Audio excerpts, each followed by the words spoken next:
25 వరకు క్రిస్టియన్ జీవితమే. 25 ఎన్నేళ్ళలో పెళ్ళయ్యేంత వరకు క్రిస్టియన్ జీవితమే.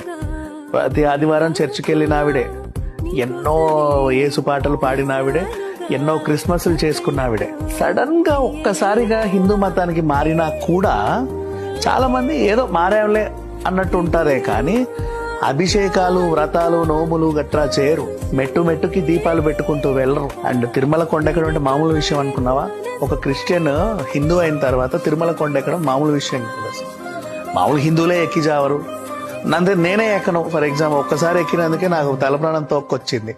అమ్మో దండం అంట. బట్ ఈవిడ వెళ్ళిన ప్రతిసారి కాలినడకన వెళ్తుంది. చిన్న ప్రాణం, పైగా మైసైటిస్ జబ్బు, ఎనర్జీని అంతా తినేస్తా ఉంటది మైసైటిస్. నువ్వు ఎంత ఇమ్యూనిటీ పెంచుకో క్షణంలో మొత్తం లాగి పడేస్తుంది. ఇట్లాంటి ఉన్నా కూడా అధిగమించి ఏ టెంపుల్కి వెళ్ళి, పళని సుబ్రహ్మణ్యేశ్వర టెంపుల్కి వెళ్తే మెట్టు మెట్టుకు దీపం. అంటే మనం ఒక